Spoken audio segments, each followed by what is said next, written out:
Hi, everyone, and welcome to AB Conversations, where we will help you CFP your way out of it. A podcast where you get into the minds of a couple certified financial planners on how we think and feel about everyday financial planning questions and what should really matter most to you. A healthier financial life starts now. So, welcome, Anthony. This is AB Conversations, a podcast where we help people get a little information on financial planning.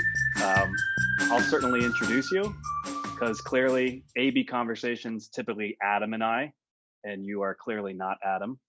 So for our 6 loyal listeners or whatever it is, Adam is alive and well, but we thought this was a great opportunity to invite you, Anthony, onto the podcast to be kind of a resource for a lot of our clients and anybody out there around the thing that you know best, Medicare. So again, welcome. I'll introduce you, BGA Insurance. Yeah, BGA Insurance Group, right? Since 2010, and going to be a very little known fact. We actually spent some time together at Ameriprise Financial prior to your stint there. Your branch manager. We did. Very brief. Yeah, branch manager, Allentown, Pennsylvania. Proud new father, and you don't even have bags underneath your eyes. So certainly, again, I've come to know you as an expert in Medicare. So let's maybe just jump right into it. You know, we're both in the business of, helping people with some really important decisions. And oftentimes information can just feel daunting, especially if they've got somebody in the air saying, well, you should do this and you should do that. So let's maybe help people get untwisted on that and really just focus on what I think are some of those key questions that you can really help people with. So let's just start there. When people are prepping for retirement and Medicare decisions, what are the key factors that you would really want people to be thinking about or considering before making that decision? I always tell people it is a big decision that you need to make. And at the end of the day, you can't rely on what other people, friends, relatives, family members have done or plans that they've chosen, because what's best for them might not be best for you. So yeah, at the end of the day, peace of mind is what I want anybody to have that I'm meeting with. There's a lot of information out there, and it can be very confusing because the way Medicare presents it on their website, on the books that they send out, very redundant. And a lot of times it almost seems like they're using words that will confuse people that aren't experienced in it. So I always tell people, don't even worry about the Medicare book, because what we do for them is we're going to break down that whole book and help them understand how the Medicare system works in a language that they're going to be able to relate to. But I think peace of mind is really the most important thing. This is a decision to what you guys do with helping people with their retirement planning. We don't know what our life expectancy is. So, for some people, they're making a decision on a plan that they don't know if they're going to have this plan for the next 6 months, the next year, the next 10 years, 20, and so forth. People are able to make changes, but, you want to make a choice that you could honestly say, if I'm turning 65 and I live to 100, is this going to be a choice that I feel comfortable with over the next 35 years? Yeah, well said. So, we often say that too. When you have so many different options and your mind goes to so many different places, you have to keep the main thing the main thing. So when it comes to Medicare, for people, what do you say so that they're not listening to their friends and everybody else? What is the key thing that they should be focused on about their own financial life that might lead you to say, well, then here's what I think is best for you? The first thing I always say is have an open mind. If their friend referred them to me, don't worry about what the friend has. Don't worry about what the friend told you about their coverage, because that plan for their friend or their family member was picked out and works perfectly for them. So it's just coming in with a clear mind and understanding that I am the expert here and I have all the tools. I have all the companies. So, let's find out what's going to be the best plan for your needs, both financially, based off your medical needs, and then go from there. So is that a key? Medical history is going to weigh in Yep, in a big way absolutely. here. Yep. For somebody that has medical problems or had medical problems in the past, we're going to lean more towards a certain set of products just because they're going to give them better coverage. If somebody comes in and they, have a pretty clean health history, they just, go for their regular checkups once or twice a year, then it opens up some other possibilities. Yeah. And then it really would determine, what type of risk they want to take on. And when I say risk, how much out-of-pocket exposure if something were to happen. But if somebody does have the health conditions, there's plans where they don't have to take any type of risk on, paying a big bill if something does happen again. Okay, so then let me stay there. You said, is there an opportunity to change those choices year over year? And if Yes. so, like what is that process? Yep. So the annual enrollment period for Medicare runs October 15th through December 7th. During that time, anybody can make just about any change they would like. And whatever changes they make will take place for January 1st. Now, when I say that they can pretty much make any change they want, there are certain plans that still do have medical underwriting. So during that time, even though it's the general enrollment period, some plans you still would have to go through a plan's underwriting. So that's why it's not a definite that you can do any type of change you want. But it is the general time where you can evaluate your coverage, see if anything's changed with the plans, update your agent to notify me if there's any change in your health history, and then also just to see what new plans are available. The insurance companies are always trying to come out with the next best plan or throw a new benefit in. For example, what we're seeing now, some companies are using an insulin saver program. So insulin is a very expensive cost. There are some companies that are actually covering insulin as a generic cost, just to kind of experiment to see how it works.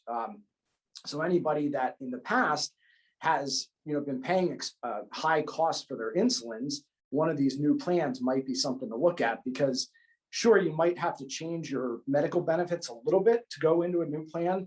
But if it's going to save you hundreds, if not thousands of dollars on your insulin, it's probably worth it. So, just being open to, like I said, to new options out there, new programs out there. That's what the enrollment period's for. And, that's when people can really take advantage and make sure that they're in the best position for the following year. Yeah, and you use the word underwriting. So let's maybe just mock a client situation here where they go into this Medicare selection process with a pretty clean bill of health in the past, but then something happens in their life and now all of a sudden they're a little bit more concerned. They may have to go through an underwriting process and they may not be able to be approved to go into a different plan. Is that accurate? Yes, that's correct. So the first thing I'll say is whenever somebody gets into Medicare for the first time, whether they're turning 65 or if they go work past 65 and come off their employer coverage, they have their own special window where they can never be turned down. The government will say it's a 7-month window that starts 3 months prior to getting on the Medicare, the month of, and then 3 months after. It actually does extend 6 months past getting onto Part B of Medicare, or getting into Medicare. So in that window, there's no plan that can turn somebody down. They're not even allowed to ask any health information on the application. Once that window passes, there's 2 main ways that you can obtain your medical coverage. You can choose to have Medicare as your primary, and then choose a Medicare supplement or Medigap plan. The terms are synonymous. Or you can choose to forego your Medicare benefits and choose a Medicare Advantage plan. Now, without getting into all the details and what the differences are, as far as the health goes, a Medicare Advantage plan can never ask any health questions. So you can change into a Medicare Advantage plan, switch to a different company's Medicare Advantage plan, and you'll never be turned down. Obviously, you can do that during the enrollment period. The Medicare supplement or Medigap plans, when you first get in, they can't ask you any health questions. Outside of that first 6 months, then you're going to have to go through a series of underwriting questions where you can be declined. The Gotcha. way it works, it's either, for most companies, it's either going to be a yes or a no. Yes, we're going to take you, and you're covered in full from day one, or no, unfortunately, we're not going to be able to take your application. The questions that they ask, they're looking more so for major medical questions. They understand that, as we age, minor things do happen, blood pressure, cholesterol, but they are looking for severe conditions. They're looking for forms of cancer, a heart attack, stroke, other heart issues, congestive heart failure, more severe conditions like dementia and Alzheimer's. Sure. Yep. So what they're going to do is they're going to ask a series of yes, no questions on the application. If you answer no to all of them, then you're going to get the coverage. If you do answer yes to them, some companies are going to say, you know what, that's a decline, we can't take you. There are other companies out there that have a higher rating system. So they'll have like a preferred rate and a standard, where if you can answer all of their health questions, they're going to take you at their preferred rate. If, Gotcha. Possibly you do have one of these health conditions, they'll say, well, we can insure you, but you're going to pay a higher amount. So there's a couple of companies that do allow for that. So, in an extreme case, let's say somebody starts out with a Medicare Advantage plan because they are healthy, and all of a sudden now they have all these series of health issues, they can still get a Medicare supplement plan. It's just they're going to pay a lot more for it. Understood. So maybe that ties into my next question. Where do you see people make mistakes, or maybe said a little differently? Is this one of those situations where people maybe end up regretting a choice that they made because they didn't think far enough ahead? Yeah, I think the biggest mistakes that we see people make is when they try to do things on their own. Again, there's a lot of information out there. When somebody turns 65, it's public information that they're turning 65.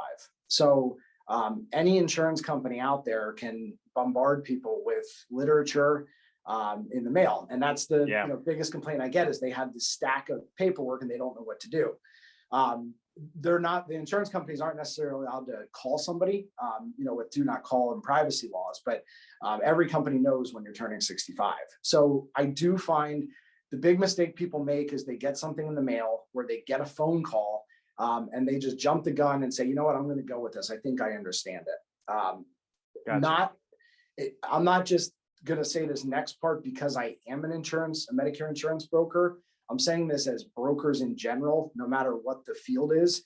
If you have the opportunity to work with a broker, work with a broker, because they're going to be able to give you so much information and really help you out with making the right decision. Too many times I see somebody, they get something in the mail from, a company like AARP, and AARP is a great company. They're, great lobbying group for people who are 50 and older. They partner with United Healthcare. I do a lot of business with them, so I'm not bad mouthing them in any way, but people get something in the mail and they think, oh, it's AARP, I have to go with them. And, for some people that might be the right choice. For other people, that might not be the best choice. So really, that's the biggest mistake I see people make, is they try to do it on their own because they don't want to be bothered by the insurance companies and the insurance agents, when in reality, we're the ones here to help them in making that informed decision. Yeah, so let me then pivot. Just like our clients can't have a crystal ball to see the future, I'm not expecting you to either. However, you are my resident expert here, so let me throw this at you.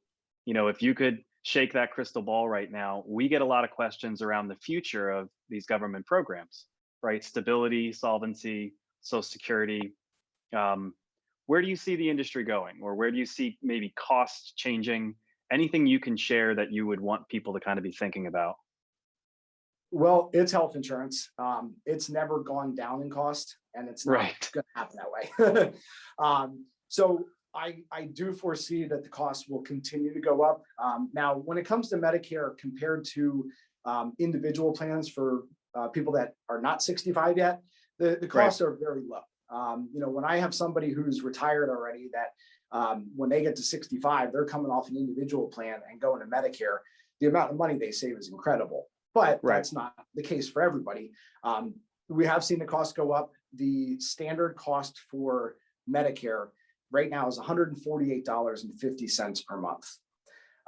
Most people pay that based off of income levels. Some people do pay less. Some people do pay more than that. But in general, everybody's paying that. When I started in the industry, so I started with BGA in 2010. I actually started in the Medicare industry back in 2008. The standard cost for Medicare was $96.40. Right. So it's gone up quite a bit, in the last 12, 13 years. So I do foresee that happening where it's going to keep going up. It's somewhat regulated. If we look at the grand scheme of things, everything has gone up since, in the last 12, 13 years. So sure. If you say 96 to 148, depending on who you're talking to, that's not a terrible jump. But one thing that I always do look at when we can try to figure out what's going to happen with costs of Medicare in the future, we're in a period now where we are right in the middle of the baby boomers. And eventually we're going to get out of that period. So right now, there's just so many people that are getting on the Medicare every day. I think the stat is like 10,000 people per day age into Medicare. That's not always going to be the case. So, maybe not in the next 10, 15, 20 years, but, when you and I are at that point where we might be getting ready for Medicare, that's where the cost could be a lot higher because there's not going to be as many people getting into the Medicare system every day. Yeah, and maybe this is just one of those myth-busting things too, but most people, I think, kind of have at least a baseline grasp of Social Security and know when they can actually start taking benefits or when they would get full benefits. And it does get confusing because that age does move. Yep. Medicare is 65. That's it. Doesn't matter when they start Social Security, correct? Correct. Yes. The only way someone's eligible for Medicare prior to 65 is if they have a permanent disability. Once they would be collecting disability for 2 years, they become eligible for Medicare. Yeah. Again, I know you don't have a crystal ball. Do you see that age requirement ever being something on the table? There is talks about it now, where they're trying to get it lowered to 62, which I think would be the most logical thing. Somebody is able to retire and take their Social Security. I feel like they should be able to collect the Medicare as well. Too many times I run into somebody that they turn 62, they decide they're ready to retire, and nobody informs them about what the cost of insurance is going to be. Right. And all of a sudden, their Social Security is pretty much being used up on their health insurance. So I would love to see it go to 62. I know, like I said, there has been talks about it, but nothing is set in stone. It's probably not something that's going to happen in the near future. But, if it's something that's going to happen, I think it would happen still while we're in this baby boomer era, just because there's so many more people that want to retire earlier. And, if you can get more people onto Medicare, you lower the age, there's more people in it. Now it could actually, if not reduce costs, keep them pretty level for the foreseeable future. Yeah, bigger pool. So yeah, we see this a lot. If people have been committed to saving, maybe have some flexibility to retire or even just phase out of retirement, that gap between workplace benefits and Medicare, we're talking, I don't want to generalize here, but we're not talking $150 a month like you just said. We're talking hundreds of dollars a month, maybe even more than $1,000 a month. So it's significant. So let me then kind of pare back. I know it's far less common these days that someone would have worked for a company that may provide some retiree medical benefits. Can you help people like that, at least compare what coverage may be offered to them versus what Medicare would look like? Oh yeah, absolutely. Any company is going to be able to provide you with their summary of benefits. Generally, once somebody is over 65 and retires, we don't see that they're going to carry them anymore. But that doesn't mean that it's not going to happen. So it's always good to compare the benefits. I actually was just talking to a gentleman today. He's in that boat where he's still working. His wife's going to be going on Medicare, and he wants to see, is it better for her to stay on his work coverage or go to Medicare? And it's a very simple comparison. There's a lot of things to take into account. Number one, what the cost of the insurance is going to be for monthly premiums, what type of benefits you're going to get, and what type of extra programs that they're going to throw in there. So there's no way to generally say it's better to do one or the other. It's just always best to sit down with someone and go over what all the costs are going to be to make an educated decision. And then there's some professions out there or some companies that people work for where they go to retire and everything is pretty much covered, where they don't need to take Medicare.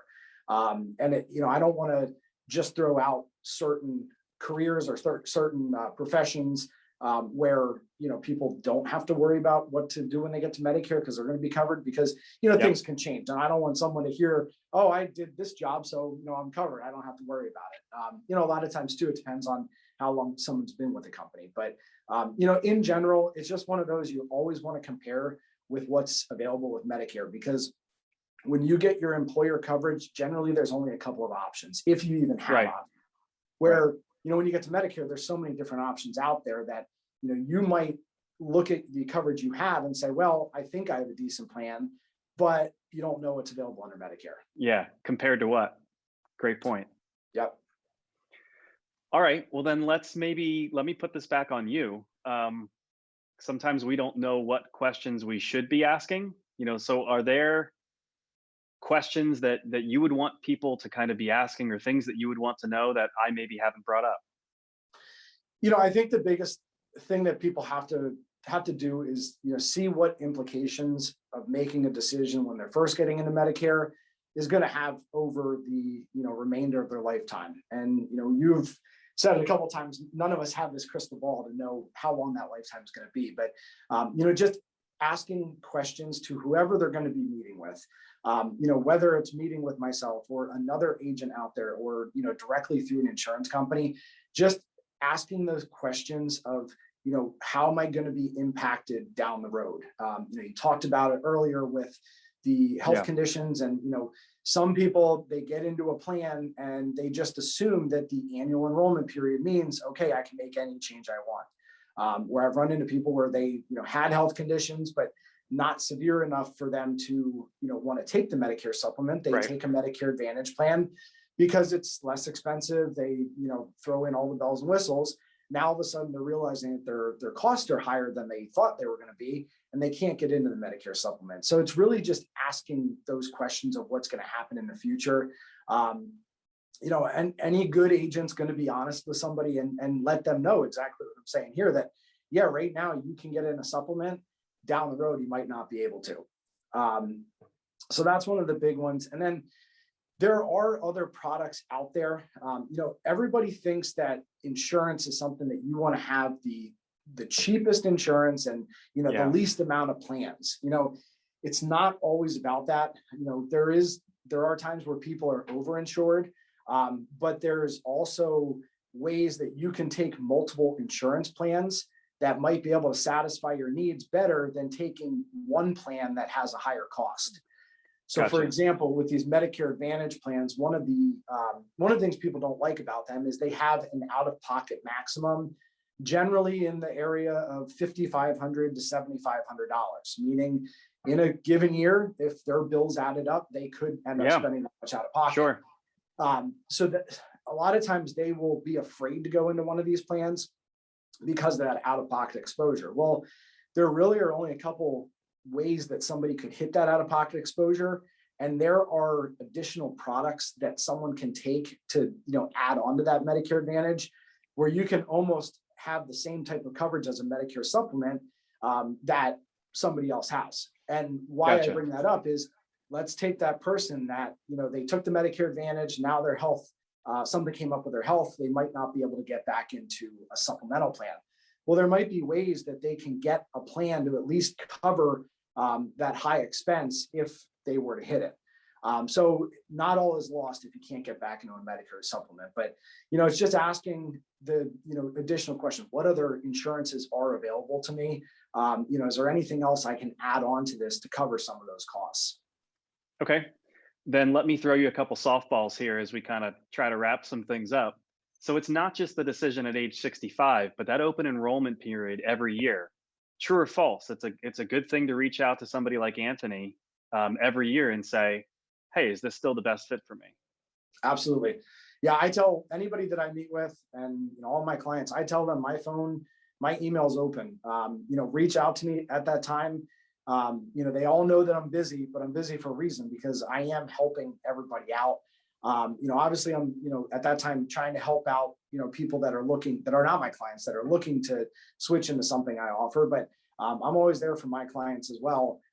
When somebody signs up with me, you're not just signing up for, that day or that year, you're signing up to work with me, for the rest of your life, because I want to build that relationship where, people know, okay, my price is starting to go up. I know I can call Anthony at the enrollment period and, he'll be honest with me. He'll tell me if there's a better way to go, or, if anything, I keep using that word or that term, peace of mind. You call me up during the enrollment period and I tell you, hey, there's nothing better you can do. Now, for the next year, you don't have to worry about your insurance. You don't have to worry about, what you're getting in the mail. You don't have to worry about the commercials you see on TV. You know that you're in the best position. Yeah. And do you charge a consultation fee or anything on the front end to meet with somebody and go through that data? No, I do not charge any fee. And I don't charge a fee for someone to work with me. I'm contracted directly through the insurance company. So as part of my contract with them, if somebody enrolls into a plan that I represent, then I am compensated by the insurance company. So I don't charge anything to meet with them. I don't charge anything in addition for them to sign up. And they can know that by signing up through me, rather than going directly through the insurance company, the prices stay the same. So it's not like the insurance company is going to charge them more to go through me. I'm just the middleman, connecting them with the insurance company. That's really good to know. So anything else that you want to share? Myths that you see, misunderstandings, anything else for the audience today? I honestly think we covered it all. I was thinking about this the last couple of days as to, some of the myths out there. And it really is just, getting all the facts, as I had said before. And don't be afraid to work with an agent.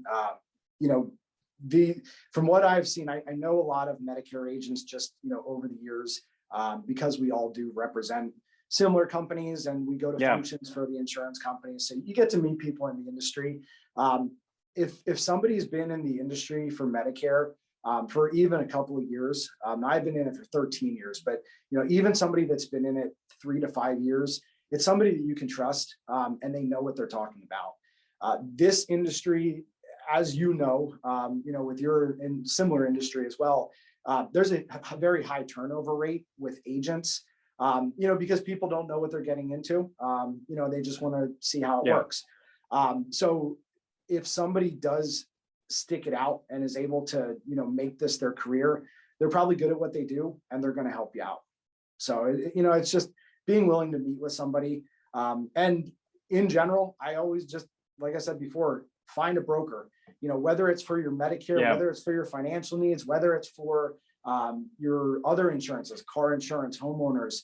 I recently just bought a home. I worked with a mortgage broker where he's able to find, multiple mortgage rates for me and pick out the best one. It's just, you want to find somebody that is going to have multiple options, that's going to be able to work for you and, put you in the best position, and not just say, here's what we have, take it or leave it. Yeah, and I'm really glad you kind of closed with that, because I do think we often talk about the stigma in our industries, and certainly there is some overlap because we're both here to advise clients, and it is to make it crystal clear for people that you don't go to Anthony because you're going to be sold something. And I'm glad you talked about how you're compensated. You're there to give the information, and what people pay is not going to be different. So take that opportunity to speak with an expert. That's certainly why we rely on you with our connections. And I'm really glad you kind of put all that out there today. So again, I appreciate the time. You can find Anthony, of course, at BGA Insurance Group. I'm not sure the exact website, but Google does a good job these days, right? The website is bgainsurance.net. There you go. Perfect. Well, again, I really appreciate you taking some time. I'm sure this will be useful for people. And of course, personally, I'll see you around. Sounds good. I appreciate having me, Ben. All right. Thanks.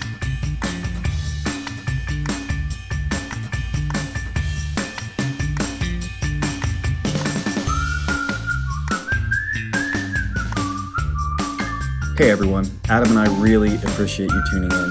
Please note that the opinions we voiced in the show are for general information only and are not intended to provide specific recommendations for any individual. To determine which strategies or investments may be most appropriate for you, consult with your attorney, your accountant, and financial advisor or tax advisor prior to making any decisions or investing. Thanks for listening.